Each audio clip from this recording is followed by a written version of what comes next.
So okay, hang on. I need to. Someone was complaining about that. They were complaining about your hair? I know. What were they saying? It's that I had messed it up before I put it on. What about what do you want to check for you? Well, you know me. I like to make sure my lipstick and all that's good. Okay. Yep. Is it going well? All right. We're rolling, by the way. Of course. You always do that to me, Brian. Yeah. Hi, everybody. Hey, everybody. Podcast number 7, right? 7, yeah. All right. Wow. At least that's what it says on the sheet, right? This is going to be a good one. This has actually got some Losmandy meat and content in there. So yeah, I like this one a lot. This is going to be fun. yeah. So How are you today? Good. How are you doing? I'm doing good. Good. It's Tanya. Hello, everybody. Nice to see you again. Yeah, there you go. There's Brian Valente. I'm here as well. That is true. Yay, yes, yay. Here I am. Yes, it's been a while, but it's good to be back. By the way, we're wearing, I want to point out. Oh, yes. We are wearing new colored shirts. Yes. What's the story behind these? So when I go and get the ones that, everybody gets one with the new submissions and you get, or if your image is used on the newsletter and with new mounts, they're all black. They have been black. But I go over to the t-shirt place and he lets me go through all of the t-shirt place is like right next door. Yeah. California tees. And I go through all these extras piles and pick up some different colors. So I picked up these and that one for you, a couple for Scott, and I picked up a couple too. I kind of blend in with the background here. That's sort of weird. I'm like a disembodied head, but it's clear skies. There's no clouds on it. I can't believe you just came up with that's like brilliant. So yes, these are our new t-shirts. I'll be showing you the. We'll talk about that. These are not the ones that we have available. These are kind of like these are our test ones. Right. So if people are interested, if you're interested in getting like a different color, you can contact me or whatever and just say, hey, I need this size, this color. Or just let us know that you're if you interested, if you like these colors. I mean, these are the ones, right? So this is salmon colored. Yep. We have pink. I have a couple extras too. If anybody would like to purchase, this is the pink one. You can't really see the background that well in the camera with all the lighting, but they do look really, really good. Yeah. The black ones look awesome, but I really like these fun colors. Right. Yeah. So maybe you have a spouse or somebody who likes the pink color. Maybe you like the pink color. Yeah. Scott wouldn't wear that blue, but I think blue looks great on you. I think it would look great on him too, but he won't do it. So he likes black and gray. I did get him some special gray ones. So yes, you did. Yes, you did. I'm nice like that. So this episode, like you said, we're going to stick to the segments. Tea Time with Tanya. So that will be fun. We're going to do the Observatory talk with Brian. Yep. And then we are going to talk a lot about the Gemini and precession. We're going to talk about, it's going to be a meaty one for Losmandy folks and astronomy folks. So hopefully you'll hang out and listen in on this. Yeah. There's going to be some great tips on it. So on astronomy and the Gemini system. Love it. Love it. I know, it'll be fun. I'm excited because I've been learning a few new things over this past week as me and Brian have been going through what we're going to talk about through the Gemini thing, and it's been very interesting. So I think everybody will get to like it. But we did want to talk about a couple things that are kind of out of the whole segments before we start Tea Time with Tanya. Is that okay? Yeah. I know you want to bring up something. Tips, right? Yeah. So if you are getting, this is the SOS DDS bag, okay? This is for the digital drive system if you need hardware for it to attach motors and things like that. The reason why there's so many standoffs in this is because there's 3 or 4 different lengths of standoff options.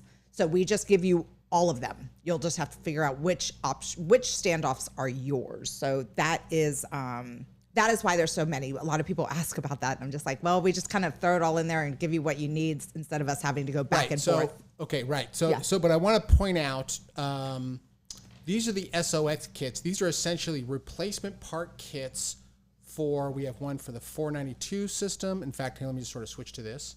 So these are on our store, right? The SOS replacement kit. So these are essentially the most common replacement screws. We have one for the 492 digital drive system, which is the one I think that you were showing there. Right. Mm-hmm. And then we have one, let me just back up here for a second.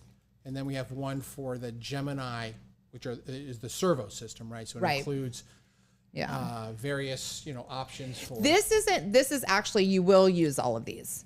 Okay. If you do have the Gemini 1 or Gemini 2, this is the, that I really wanted. Yeah. So that one, you will use all of those. Okay. To attach.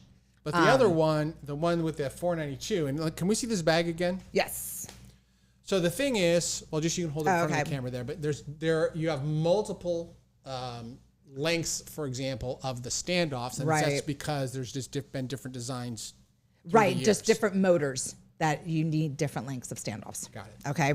Got it. I know a lot of people will say the Hurst motors, things like that. Yeah. Okay, and then compared to the new ones that have the gearboxes in it. Blah, blah. So the idea is that we just give you all the options, and you pick the one that's right for you, as opposed to back and forth. Yeah. That kind of maybe stuff. Getting the wrong ones. Yep. Yeah. Plus, the whole kit is only like $15, right? This one's 20 and the other one's 15. This one's 20. Right? Yeah, this one's 20 because you had to get so much stuff in it too. But they're on our store, so store.losmandy.com. Yep. That'll be good. Yeah. Yep. Make it easy for everybody. And then I wanted to point out. Oh yeah, you have a little. So just briefly, a lot of people have been asking about these smaller form factor computers. You don't need a lot of juice to run image acquisition is what I meant. So I have lately been picking these up. These are Lenovo Think Centers. They are perfectly capable computers. Okay. They're very small. Obviously. Right. They're Yes. a little bit heavier because they're metal casing, and they are fan based. But here's the thing I want to point out. So these are a lot of these are coming off a lease now, and you can find them on eBay. Here's an example of one here. Okay. So this one you can get, and this is actually the same one as the one I'm holding up here. It's a Intel i5, right, 2.9 gigahertz. So it's a pretty speedy thing. This is 16 gigs of RAM. Okay. And a 256 gig solid state drive with Windows 10 Pro installed. $210. Incredible. Right. So the only thing I want to point out is as you think about these kinds of systems, so these are more than capable of working in terms of the of what you need for image acquisition. You got plenty of horsepower.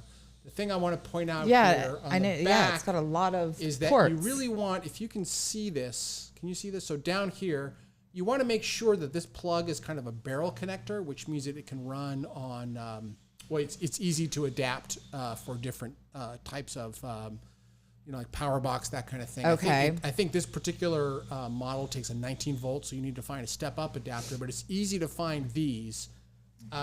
What I wanted to show was on this particular one, I don't know if you can see, well, you can't see this, but this is the power connector here. This is a nightmarish power connector. Oh, okay. And so trying to adapt this and find cables for things like that is a little bit difficult. So that's the one warning.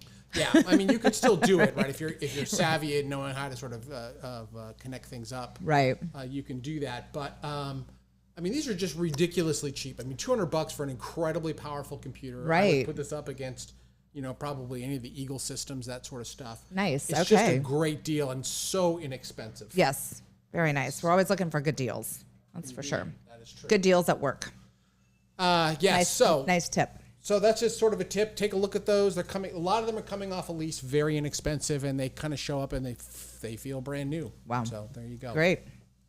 Awesome. All right. So those were the things that were out there, and then next is the What are we gonna do? Tea time with Tanya. Oh my God! Okay. I want to hear Scott. How is this? I hope I'm not gonna screw this up here. So let's see here.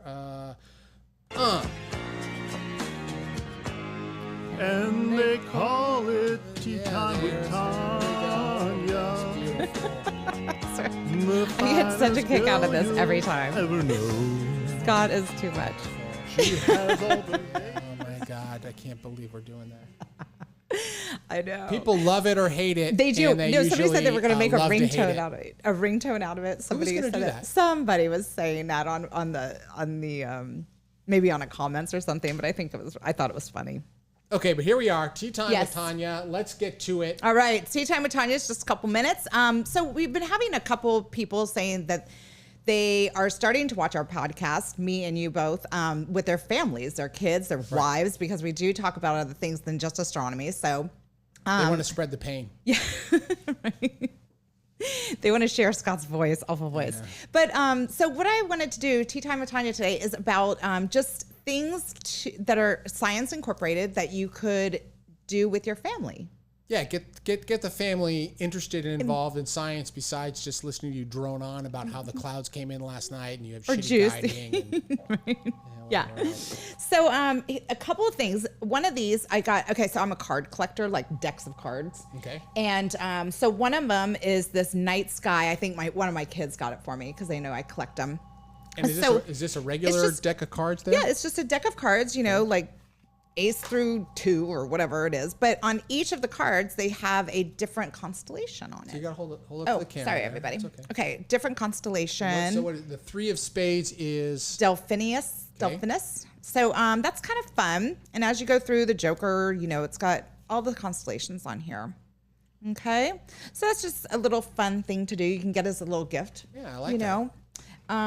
Deck of cards with constellations on them. Got it. Yep. Okay. If you like to play cards, everybody likes to play a little Go Fish, or Rummy or Talk about the different constellations. Yeah. So, and then another thing, here's another card thing that I got. I got this at MoMA when I was in New York at the NEAF conference. Yeah. Yeah. So I would stay over. Oh, sorry, everybody. Okay. So this here is the elements in the periodic table. Okay. And when you take science related. Yeah. Yes. And when you take out these cards, as you'll see, I don't know, that's not a good example. Hold on, everybody. I think those are the like the how to use it type. Okay. Maybe this is a better example. Okay, so we have an example. Okay, so I should have put like the hydrogen alpha ones on here, but Neptune. These words are hard. But once you lay these out, can I see? You say it.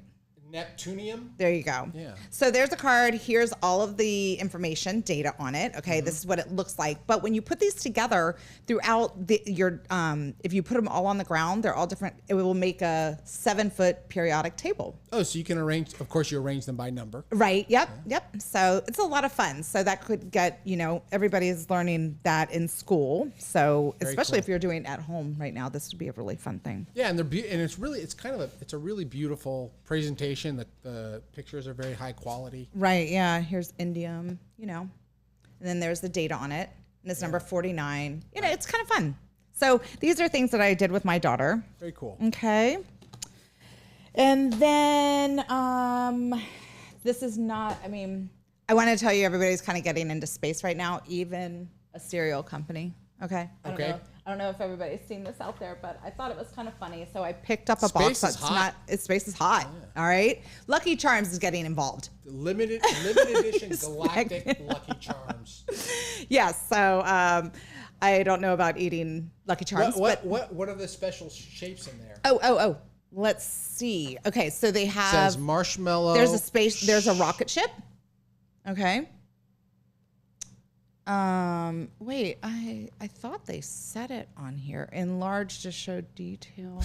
I don't know. I haven't looked at it much, but I just picked it up. I thought it was kind of fun. Marshmallows not be as large as they appear on the box. Yeah. Oh, it's gluten free. I'm sure that's one of the good things about it. Oh my God. Just don't mind all the sugar, okay, people? Yeah. Are you going to juice that cereal? Yes.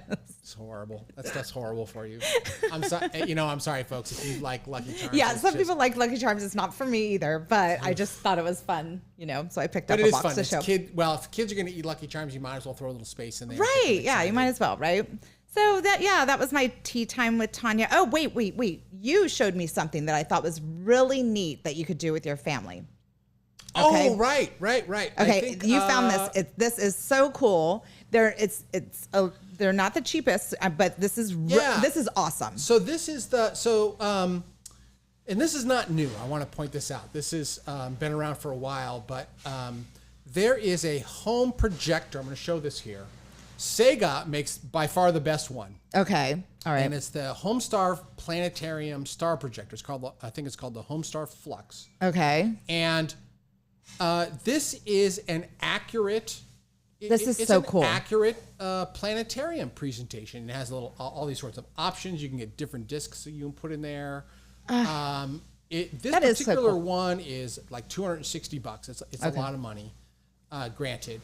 But there's this version, which is the Homestar Classic. It's $150. It's a little bit less. Okay. It's the same sort of deal, right? And you have an option for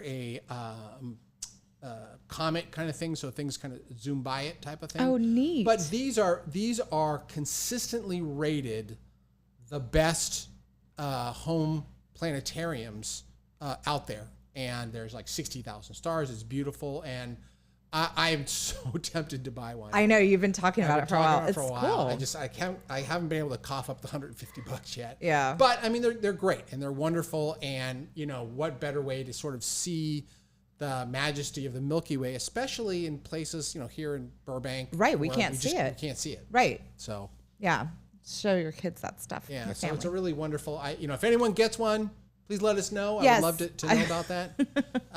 Or if you already have one, let us know. Available on Amazon. Right, it's a good thing. Yeah, that was a neat find. Yeah. So. And that was all for Tea Time with Tanya. Not too liked much. it. I just wanted a little science and family. And, there's one of our Facebook customers, Alex. He said that him and his daughters, two daughters are starting to watch it. And they don't necessarily like the astronomy side of it, but they do like me talking about my juicing. So whatever makes everybody happy, right? It's fun. You can park your kids in front of this while you're out there sort of fiddling with your polar alignment or something. There you go. All right. So we are going now it's Brian's observatory talk with yep. So I got to get my notes here because as many of you know, I've been working on my observatory in Chile, in the Atacama Desert with Obstec, the guys at Obstec, they're absolutely great. Are they? Okay. So here's just kind of a quick update. I wanted to point out that a lot of times people think that when you spend big money on a telescope or a mount or something like that, all your problems are going to go away. Right. And my experience of this, and I don't think it's unusual, is you just end up with more difficult problems. Right? Okay, So I want to kind of talk through this notion of kind of where I am in this process and the issues that I've had kind of in getting this new 20-inch plane wave telescope up and running. Okay. And I do have some pictures here. So good. Kind of poke through these, but so this is the mount, and this is actually while we were waiting for the 20-inch to come up. That's that stellar view, right? This is the Stellar View 80. Yeah, okay. So we were just doing some wide field stuff. We showed some of these things, but you can see it's on a big giant AP 1600 mount. Mm-hmm. This is our flat panel that I'll show in a moment because this ended up being kind of problematic. And the counterweight here was just so difficult that we ended up, that was about as best we could do to do the counterweight. So it was a little bit not entirely, it wasn't entirely balanced correctly, but it was close enough, right? Okay. So that was kind of what we had for a while there. Then, of course, the plane wave actually showed up. Mm-hmm. When you import and export stuff out of Chile, it's a ton of cash. Like they are just, I don't want to say they're ruthless, but they're very diligent in how they handle this kind of stuff, and it's a big chunk of money. Wow. So we got that. Anyways, it showed up, and then we scheduled some time, and here it is installed. We actually did a piggyback. This looks great. And it was a bit challenging, and I'll talk in a moment. But having a piggybacked telescope is not without its own challenges. Not the least of which is you've got to worry about all of these cables and things. And there is a rotator, right? There's a rotator on this one, so you have to really think about all the ways in which this is going to spin around. Correct, up to 180 degrees, and then of course everything is slewing about. But our goal for the moment is to have a piggyback setup. So this is wide field, and this is of course deep space. Okay. Counterbalance was a little bit tricky because these guys, so they got smart, right? Because when you ship counterbalance, they're incredibly heavy. These are each, I think, 30 pounds. Right. Well, the small ones on top, they're not doing the way that we would do them, but they added these counterbalance and it still wasn't enough. Oh. So Obstec actually, I think, makes their own counterbalances now, which is great because if shipping 60 pounds of just solid steel isn't really a great option. Right. No. That's so it was less expensive for them, I think, to essentially just make them themselves and offer them to us, and I thought that was a great idea. But they did add, they added an extension. And we have one of those. Yeah, so that worked out really well for us in terms of doing the counterbalance. Okay. But that was sort of one of the first issues that came up. You got to balance this thing, get it up and running. Right. Okay. One of the other issues is that we have an Ethernet power controller. It's from Digital Loggers Inc., DLI. And essentially what it is you plug everything in, and then remotely you can turn on or off certain outlets. Okay. And the problem we ran into was just for whatever reason, it wasn't working correctly. And I don't want to, get into all the details. It's not really that interesting, but oh my God, our outlets aren't working correctly. How do we solve those type of problems? Right. So that was an issue. It's working now, fortunately. Good. Then we had an issue with the OAG. So even though this is an astrophysics 1600 mount with absolute encoders, it turns out that it wasn't quite as accurate as we wanted. So we're adding guiding in via an off-axis guider, and then we bought this. So here's it's the Astrodon Monster Moag, and here's the ASI. I think it's a 174. ZWO ASI 174 monochrome camera for guiding, but it turns out that we were sent the full-size version and not the mini version. So we couldn't get the back focus correct. It just wasn't focusing. So fortunately, the guys at Obstech had a Starlight Express Superstar they loaned us, and even though it's not a great camera, by today's standards, they have more modern versions like the Lodestar Pro, and things like that. We still so the Superstar is like an older version. It's a very old version. All right, I've never even heard of it. Well, I don't want to say the Superstar is an old Ultras? camera. Oh, okay. But maybe it is. Anyways, I've they never just heard had of it laying it. around. Oh, okay. But the great thing is they had it, and we were able to use it, and we got some pretty good guiding out of it so far. We're waiting for the 174 Mini to show up. Okay. The ZWO one, but. It just goes to show you that sort of you just got to improvise when, sometimes with guiding, sometimes bad breath is better than no breath, right? Right. So we just want some sort of guiding there. Got it. But that was an issue that we ran into, which was awesome. And then, as I mentioned on the flat panel, it turns out that the 20-inch was not, so when we do flat, when we shoot flats, we have a flat panel, and you can see here that the telescope is parked in park position 4. There's a couple different park positions, but we sort of rotated around and pointed at this flat panel, and it didn't line up correctly. So we had to wait for these guys. There's a little, you can see down here at the bottom, it's kind of connected to the floors. They had to come in, they had to physically unbolt it, move it over. And now you can see that it is actually kind of correctly aligned, but that took a few days to get people organized and figure out what's going on there. So that was kind of a pain in the butt, but one more thing that we just had to deal with. Mm-hmm. And then in order to shoot, all I hear here in this situation is you got to have a lot of patience. Oh my God. It's just endless. So all the things that you would normally just walk out and deal with in your driveway or whatever can take a few days. You have to call, there's a time zone difference. The guys are great, by the way, absolutely responsive, wonderful, but just, you can't just walk over and do it yourself. I saw there's a lot of these. It's not just like this one roof. There's quite a few roofs. So they've got a lot of equipment that they're managing. Yeah. So we're in roof 5 and there's probably, I don't know, maybe 15 telescopes there. And so we try to be respectful of their time and then try to, really figure out what we need and then ask for everything all at once. Got it. And that tends to work. So in this particular example, we needed to shoot some darks and some bad pixel maps for the Superstar. Okay. And they were really great. They threw this over in the middle of the day. Turns out that's a bad time to shoot darks and bad pixel maps. So they were very nice and they did that. So we had to reshoot it at night. Okay. And again, had to ask them to come back and put something over because there's no shutter on the guide cameras. Okay. So just, that's just one more thing that we had to deal with. And then we were able to do our first light on, what is this, M4, I think? Wow. This is not spectacular at all. It's, we just did some quick ones that we were doing. It's got some nice, some resolution here.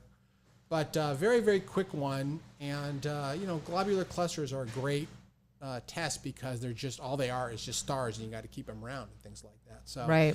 This is our first light, but again, we ran into some issues after this, and I'll show you.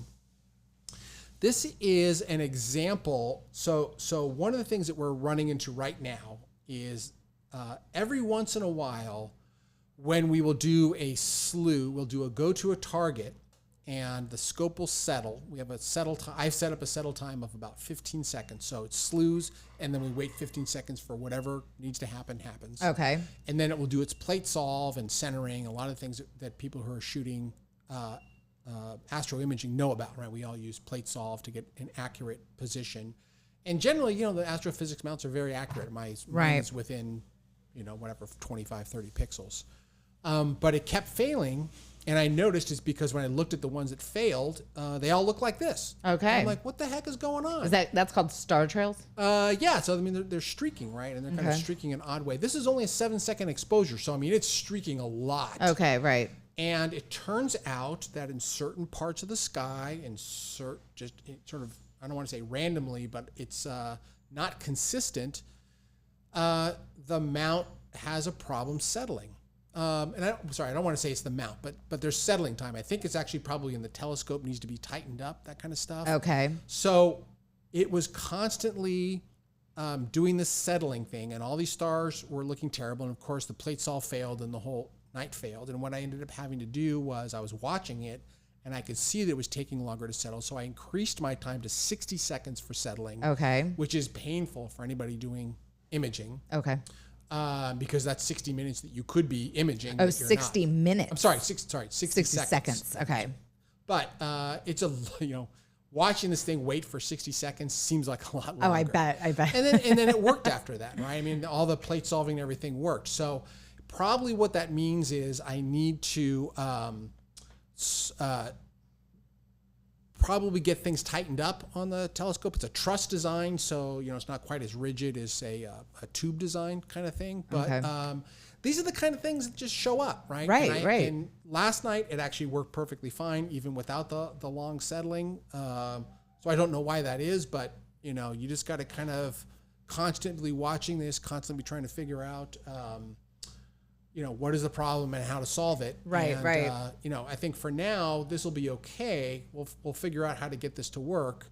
But in the longer term, I'm going to have to get the truss all tightened up. And when we do the collimation of the telescope, we're really going to tighten everything down, and hopefully that's going to go away. Yeah. I mean, it's really, a lot of you out there do know, but a lot of people don't know that every single aspect of the mount, from the OTA to the cables to the dovetails to the screws, everything, it matters.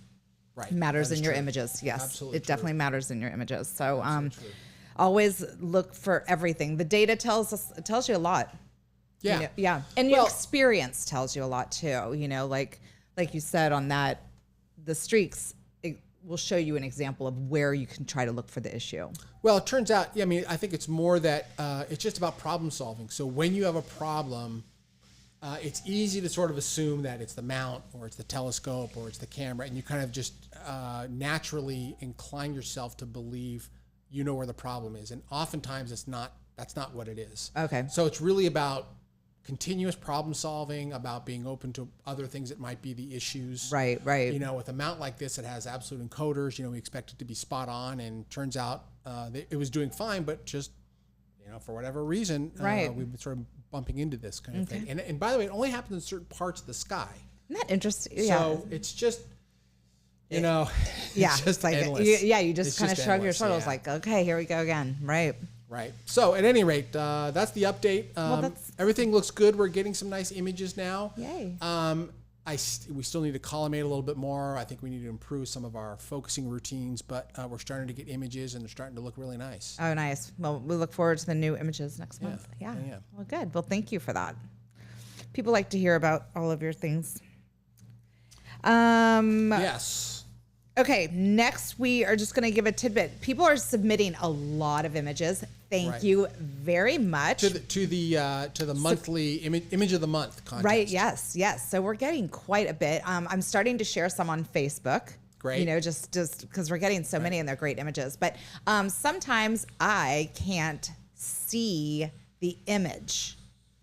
And why is it that I can't see it? Because it's like not a certain file or something. I can't download it. Well, so how do people submit an image? Sometimes through Flickr.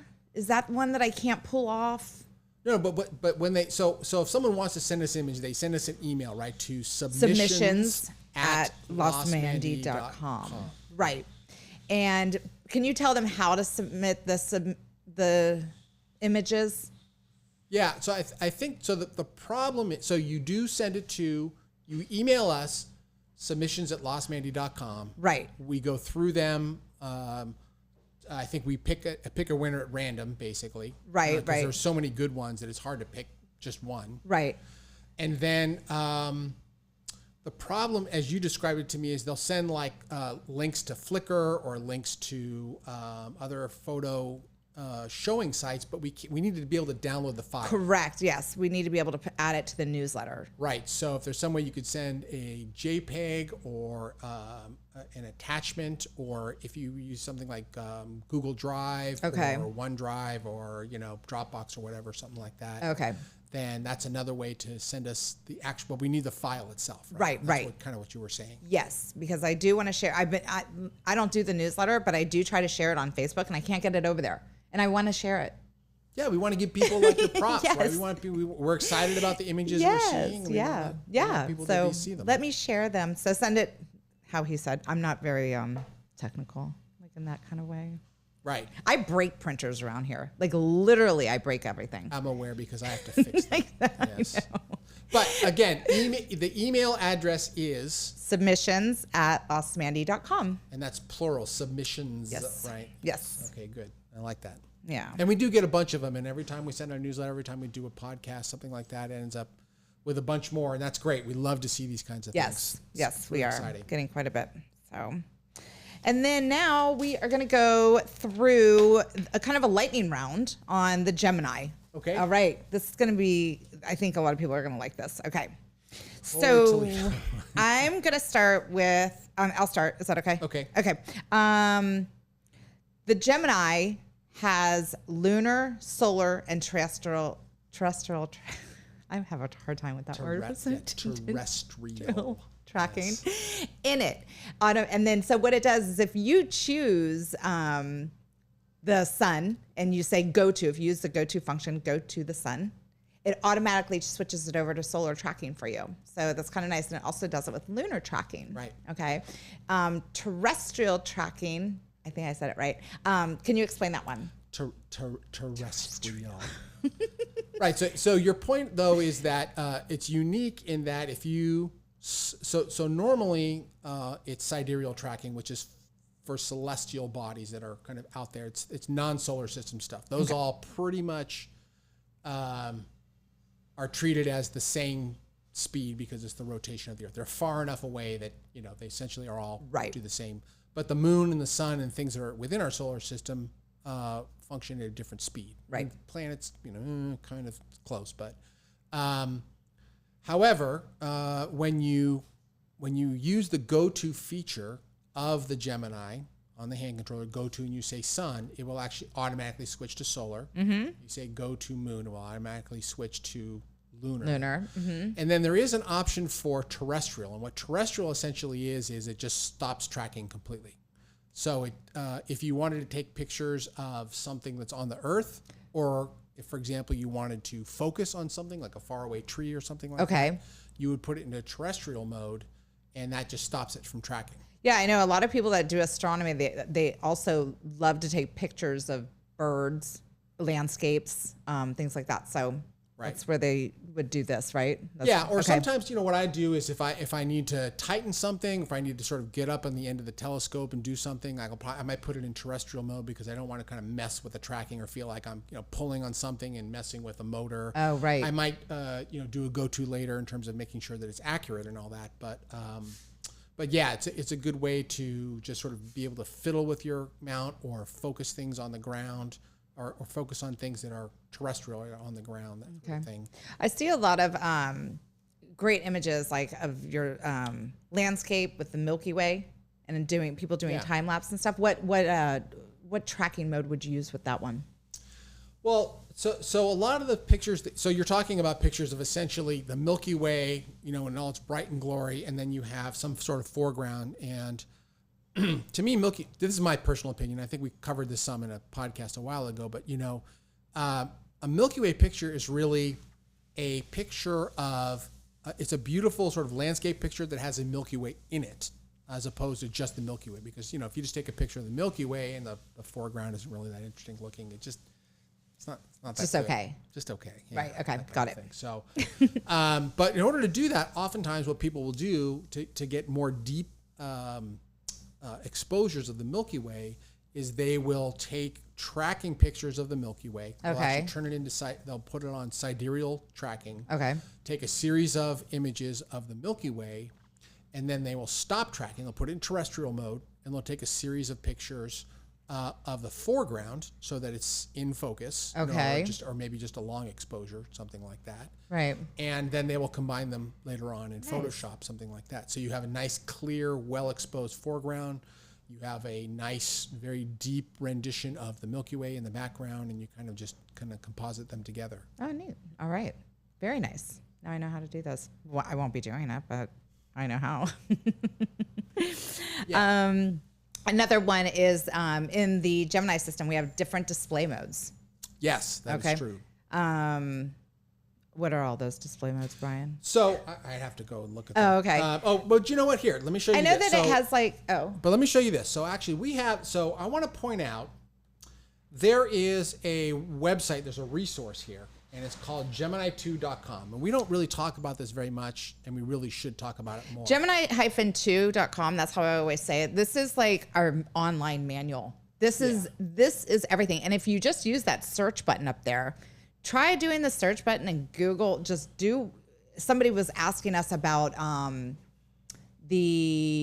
like some codes or something. Yeah, some codes the other day, and I just typed it in and it pops up and they're like, oh, that's exactly what I was looking for. So this is really, really, I mean, this is a great tool. This is actually something was built a while ago, and it's a community sourced bit of information, and of course we try to help make sure it's accurate. It's not entirely up to date, but there's still a ton of great resources here. One of the things that I really like is the hand controller tutorial. And this is actually an interactive one, so you can actually pretend as though you're going to be using this. Right. So we can, for example, click on warm start, and we're going to click on that as though we were clicking on it. It will explain all the different things on the screen. I'm not going to get into this just yet, but wow. This is sort of an annotated walkthrough of the hand controller. That is so neat. When we go into, for example, menu, and then we'll go into hand controller, right? HC for hand controller, and then mode, right? Yeah, we can look at. Is it mode? Yeah, I think so. Oh no, that's not. No, this might be an older. Maybe display. Version. Yeah. Okay, here we go. That's why I thought it was mode. See, it says daytime mode. Right. So daytime mode is what you're seeing here. So it's designed to be daylight readable. Okay. Then we have dawn mode, which I think is blue over black, and it's designed to be a little less contrasty. And the nighttime mode, of course, is red on black. And you can actually click dim, and if you dim it a little bit, you'll have brighten as another option here. So you have an option to actually change the colors and the brightness of the display. The only thing I would point out, well, there's a couple of things I would point out. First of all, if you do dim it during the night, at the end of your observing session, you're going to want to put it back to bright because it will remember that dim setting, and then you'll turn it on during the day and it will be too dim to read. Which is I think also if you switch it to solar tracking, somebody said, I would just better shut up. You think it's going to switch to daytime mode if it goes solar? Yeah, or something. And then when they go back, they were like, oh, I can't see my hand controller. And it's because they didn't switch it back to a different mode. Well, usually that's when they put it in nighttime mode and they dim it, and then they go back during the day, and it's gonna retain that dim nighttime mode, which is very difficult to read during the daylight. So just at the end of the session, I would probably try to just make sure it's bright enough that you can read it. Okay, yeah. The other thing is that we do have this adaptive color option. This doesn't adapt. This doesn't change it through the night. But when you first boot up the Gemini, if you have this option selected, depending on what time it reads from its settings, it will choose daylight, dawn, or nighttime mode. Okay. It won't change it as it moves through dawn and nighttime, but at least it will start up in the correct mode for the time that it is at that point. Oh, okay. Very nice. Yeah, so that's a really nice way. But I want to just point out, this is a great tutorial that not only walks you through kind of an example of how to use it, but will tell you things that are going on here. So again, I just want to go back Look at that. Yeah, gosh, I didn't realize. So, here, for example, it talks about what are these numbers on the screen, and, it lists all these ones. So this number 1 here is the right ascension where you're pointing at. Okay. Number 2 is declination. Number 3, so those are in the equatorial coordinate system, just explaining what's here. Number 3 and number 4 are azimuth and elevation in the horizontal coordinate system. Okay. And then number 5 is the local time. And of course, over here, these are the different speed modes. We have, let's see if I can click on this, is it going to work? So you have guide mode. So these speeds have to do with using these buttons. Like when you press them, like how fast is it going to go? So you can do guiding if you're doing manual guiding, which no one does anymore. But if you're doing like really fine-tuned positioning of like planetary type stuff, that's helpful. We've got slew speed, which is the fastest.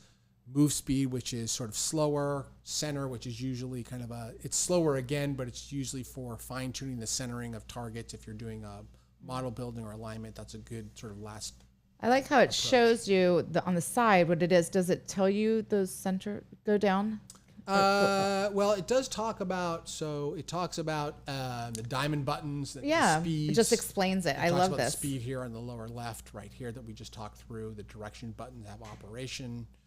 But this is a really great resource if you just want to kind of walk through the hand controller and just see kind of what's going on type of thing. I mean, this is a great tool if you already have your mount and you're still learning things, because it is giving you the reasons on the right-hand side, okay? Right. And if you're waiting for your mount, go through this. You can learn about your Gemini system even before you get it. Yeah. You know, it's like using the hand controller. Oh, yeah. All right. That's great. You got a couple months if you're just placing your order, to learn a little bit about it. Yeah, we have a lead time right now, so that's true. And then also, what can you bookmarks? I get that one quite a bit. Man, I'm really not prepared to talk about. Okay, well, we can do that next time. But here's what I'll tell you. So we do have the option if you are relying on the hand controller, and you are primarily observing, right? So you're sort of using the hand controller and you're just typing things in. And you want to remember these either because you're going to go back for another viewing session, or maybe same time later in the night you want to go back to those. And you don't want to have to go through the menus of choosing go to and maybe the catalog, things like that. You can just set a bookmark for them rather than choosing a go to. And then you can recall bookmarks. I think it's 1 through 9. I think that's the right number. Okay. But yeah, that's a really easy way just to recall them. If people are interested, we can do a little demonstration of it next time. But, okay, that sounds good. But yeah, it's only when you're really dealing with using the hand controller primarily, and there's just a handful of targets that you want to kind of go back to on a given observing session, something like that. Right. Okay. Got it. Yeah. I know the next thing we're saying GeminiTelescope.net, but why do we have this here? Well, we do have. Well, I think we're going to demonstrate the stuff that we just did on the virtual. Yeah. Oh, okay. Yeah. Well, we did the virtual one, so. Yeah, the virtual one worked out better. Plus, I can't. Well, it's here. Look, we could try to do this. Right. This is what. Oh, here's the blue mode. Yeah. So you can sort of point at that. Oh wait, I've got to look up there. Yeah. Okay. Oh, now you can see all my stuff. I just think this is terrible. Yeah. No, the virtual one was great. I like it. I liked it because of all the verbiage next to it. Right. We were going to talk about warm start, cold start, but why do we need to? It's right there. It tells you exactly what warm start, what cold start. Gemini-2.com is a great resource. Again, it's a community resource. We try to help keep it up to date. I mean, it's a little bit out of date right now, but it has a lot of great information. And not just kind of how to use these types of things, but also, I mean, it's got things about ASCOM, Indy related, USB related. There's a lot of information about, setting up site time, networking, things like that. That's great. How to change SRAM, things like that. So it's a great resource. We highly recommend checking it out. And it's have that as a bookmark on your laptop. Yeah, there you go. Yeah, good to have. All right, now we're going to go into GeminiTelescope.net. Is that what we're going to talk about next? Yeah, so we've got some questions about kind of, first of all, what is GeminiTelescope.net, and then some specifics about it. So I know it's a strange name for a product. Because you think it's a website, right? Because a lot of people think it's a website. Right. Yeah, it's a website. But GeminiTelescope.net is the Windows-based application that is also the ASCOM driver. It's actually two things, right? So it's the ASCOM driver. Okay. So when you want to connect and use Sequence Generator Pro or Nina or something else on Windows, you use the ASCOM style connection. And then there's actually an application that allows you to control the mount and fiddle with settings and things like that. So if you're going to use the computer with the Gemini, you need to have this telescope, Yeah, this Gemini. Is absolutely required, right? This Okay. is the ASCOM driver, and I Got just it. launched it Okay. here. So All right. I think I need to turn myself off here. Well, actually, let me do this. I'm going to turn myself on and maybe put myself over here. There we go. Okay. So you can see that it's running here. Now, I also want to point out that it does, if you close it, it doesn't actually close the app. It just runs it in the little, I got to move this here. Try to do this. I'm going to pin this. Okay. Just so I can show it here, but it actually runs it over here. Okay. In the little caret diamond. So, Right. and you can, so one of the things I want to point out is you can, if you get a lot of notifications popping up, which people have been talking about recently, you can turn those off just by clicking on that. So I'm moving over here and I'm right clicking on this. Hello, right click. So I turn that off. This is the status panel that I can toggle on and off. Mm-hmm. I also want to show you when you click on help, there's a complete built-in manual that's in PDF for this, and it's fairly up to date. So Wow. it's a really good way to get to know everything about this. Scroll through. Now, is that that's a manual on the Gemini working it with the Gemini driver? This is a manual of the Gemini Telescope.net application and ASCOM driver. Okay, right? got So it. Sort of Okay. talks about all the functionality. Okay. It's going to talk about the things that we're talking about here, but Okay. there is online documentation available for that. And Paul Konevsky, again, did an amazing job for this this bit of application. So we're gonna launch it again here. I'm connected to the Gemini that we have on there. Oh, you're connected. Oh, okay. I am connected. All See, right, there's a perfect. So I can USB. kind of see what's going on. Okay. Oh, I can if see you up can there see, too, yes. but okay. But I also want to point out, so let's see here. What are we going to talk about? Where to get the latest version? Did you already do that? I didn't do that, but let's just bring this up real quick. So you would go to ascomstandards.org. Delete this part. So ascomstandards.org. And you can see this is the ASCOM initiative. So, of course, you're going to need to download the platform first. The Okay. version is 6.5 Service Pack 1. Very important, by the way, to download 6.5 SP1. If you have 6.5, there's a bug in there that has problems with plate solving and things like that. But Okay. Service 6.5 SP1 is the one you want. Okay. And then in order to find the latest, you would just go over here and you would go under Downloads. Mm-hmm. And then you would go under Telescope/Mount. Okay. And of course, they're all different ones here, but you would find the GeminiTelescope.net right Got it. here. All right. The current release version is 1.0.75. The test versions that we have right now, I think, are 1.0.82, but those have not yet been released. So they are available on the Gemini 2 users group if you're interested, which is also a great resource for people to log into and check out. But this is where you would actually download and install the latest and greatest release version. Okay. So this is the app. As I mentioned, I can connect. I can, of course, use these buttons to move around. Oh. Well, I'm going to do slewing here. Okay. But you should probably hear the motors Oh, yeah. moving there. And I can do this. Sometimes I'll use this if I am doing some sort of like pole master type of thing or other types of polar alignment, and I just want to kind of rotate the scope around. I can do that. But a couple things I did want to point out. So under Setup, under Configure Telescope, you can actually set a bunch of options here that will help to control how the Gemini works. So, for example, you have a boot mode, you have warm restart by default, you have warm, cold, or the default, which is prompt if not started. That's a nice feature. Mm-hmm. In the site information, you can actually choose a site in here, and if you check this box, it will actually communicate to the Gemini to set this site when you connect to it. Okay. So if you have all your settings in your computer, this is a great way to do that. If you don't, make sure to uncheck it, because a lot of people are confused and they think they check all these options, and what happens is that it will overwrite whatever's in the hand controller. It's going to overwrite whatever's in the Gemini. And so, Okay. Got it. sorry, I should say not hand controller, but it overwrites within the Gemini, which is the kind of what it uses to understand. Right. it. Okay. Same thing is true for time here as well. So if you click this option of set Gemini time on connect, this is going to actually download the time from the laptop onto your Gemini and overwrite whatever is there. So if you're using a GPS, something like that, that's going to be it's going to take the computer time and overwrite whatever it is that you just put in your GPS. And you're making a suggestion to not have those. Well, there's reasons why you would do it and not. So, okay. All right. One of the things, I'm saying, first of all, just be aware of that. Right. So okay. I would not check these unless you have a specific reason to do this. And there are good reasons. So, for example, if your computer is more up to date on time, it might be a good option to do this. But the one caveat I do want to make is this works on local time plus time zone. So some people think it's a good idea to set up UTC, like Universal Time Code, right? And use that because they want to avoid using the time zone offset. This is going to mess that up. So just be aware and be careful of that.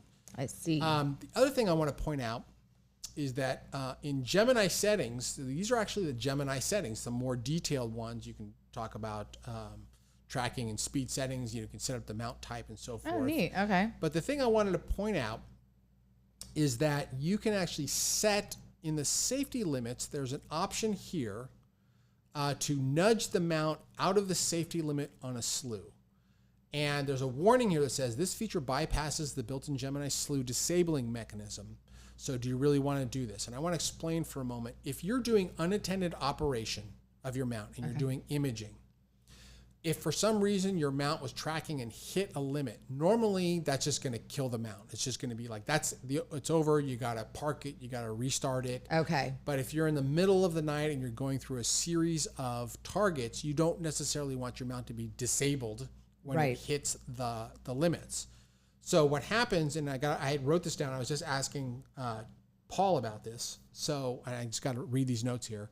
Gemini does not, by default, allow go-tos when it's stopped at the safety limit. So if you're going to try to, let's say it hits the safety limit and stops tracking, and then you want to then go to the next target, you're dead.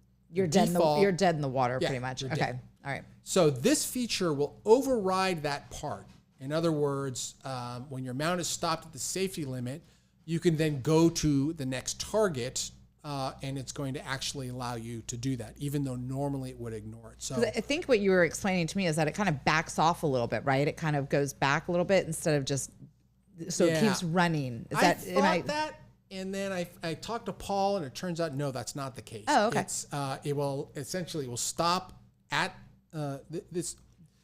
It only is active when you are stopped at the safety limit. And the question is, what happens when you get another go-to while it's sitting there at the safety limit? Okay. The default behavior of the Gemini is it won't do anything.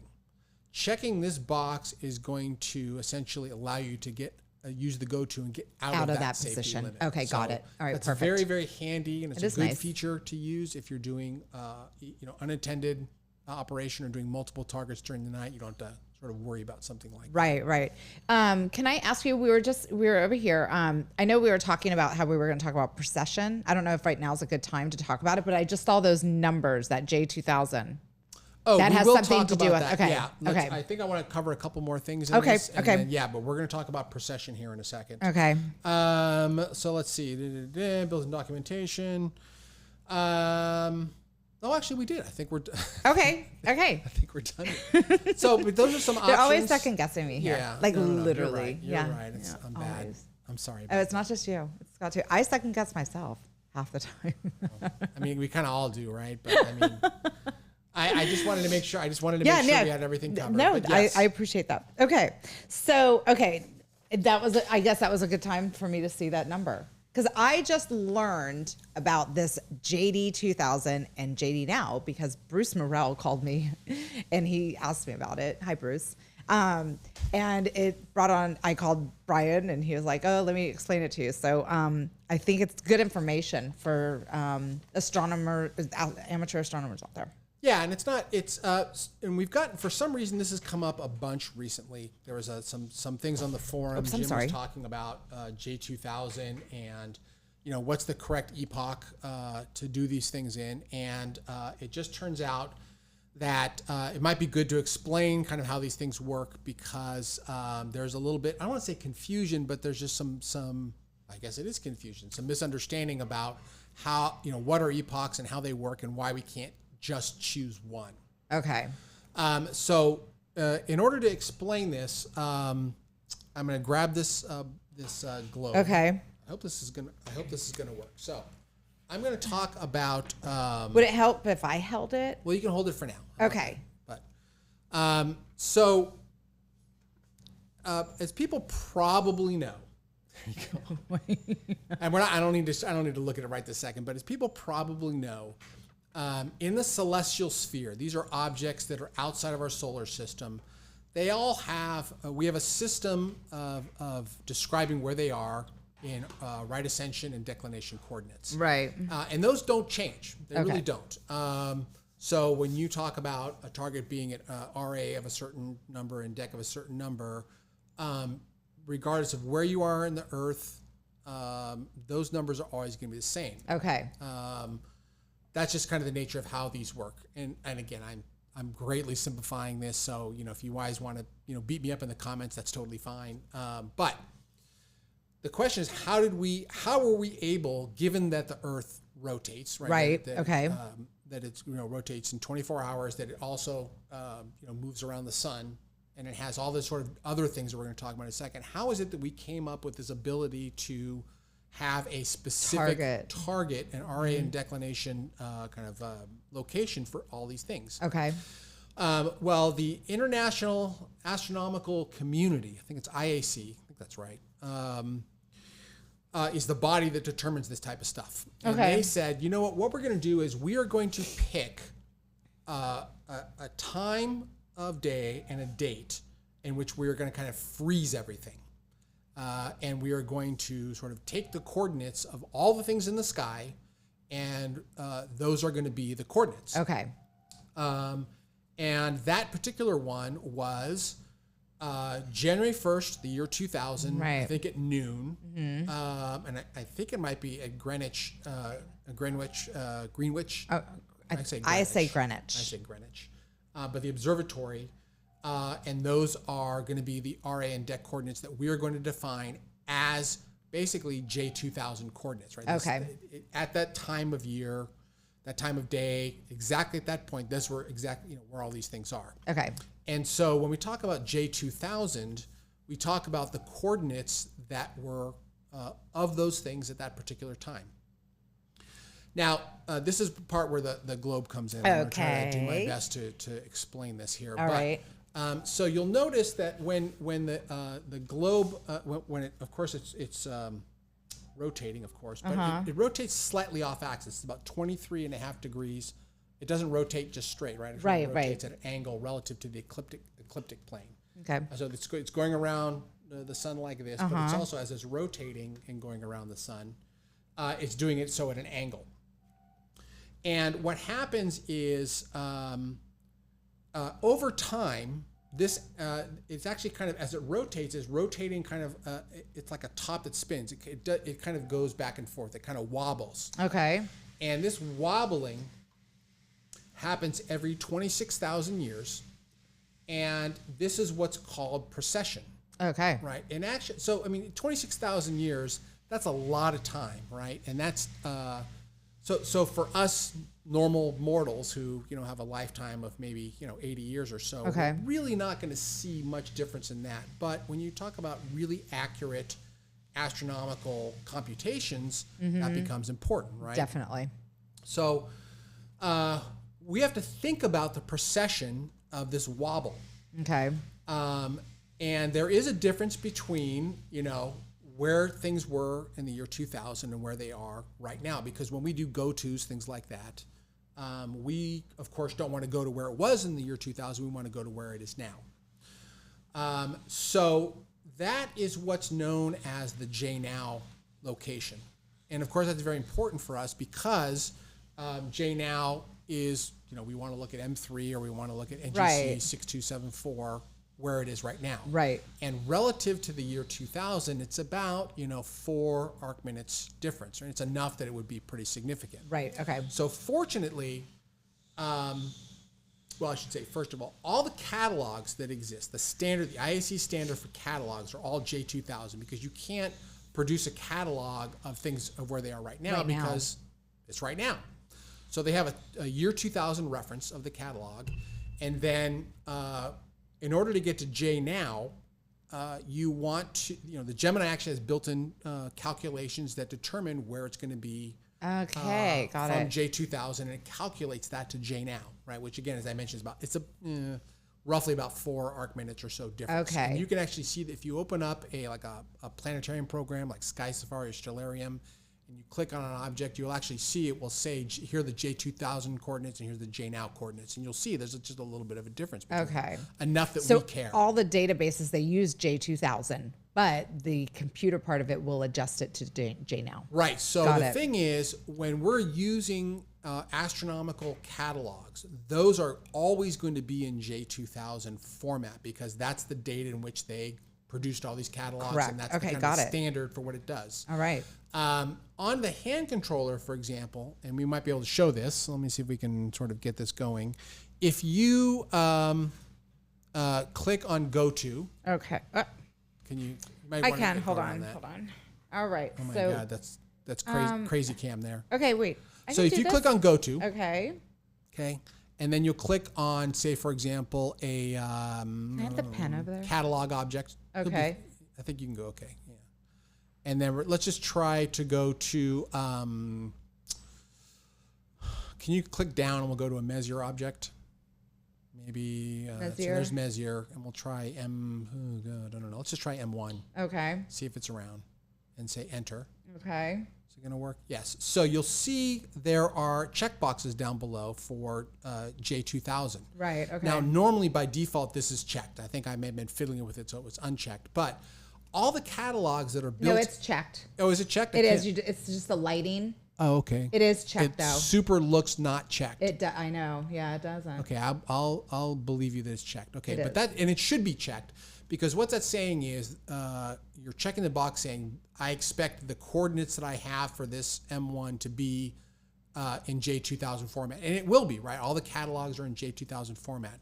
The only time that you wouldn't have it checked, or if you want it unchecked, is if you built some custom catalog on some comets or other, satellite things that you have calculated out, and these are modern JNOW types of formats of where you expect the comet's going to be. Got it. Okay. And that's again very very rare type of thing. So okay. I think we're done with that part right now. But so the thing is that J2000 is a standard for catalogs that we use. Mm-hmm. People can see me here. You want to hold on to that? Yeah, I sure can. And that's going to live with us because those are the references that we're going to use, right? You can probably put that. We can just put that. Are we done? Yeah, I think we're done for now.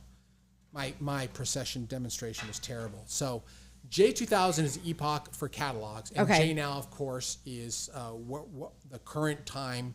And Gemini, like pretty much all the other mounts that are out there, will know how to convert J2000 coordinates to JNOW. And so that when you slew, it's gonna hopefully slew accurately, and plate solve. It's gonna plate solve accurately. Got it. So that's really handy. Now the other thing I found interesting as I was sort of kind of brushing up on this a little bit is that this precession that happens over the course of 25,000 years also determines the astrological age that we're in. So remember when I talked about J2000 being it's January 1st, 2020, and so forth.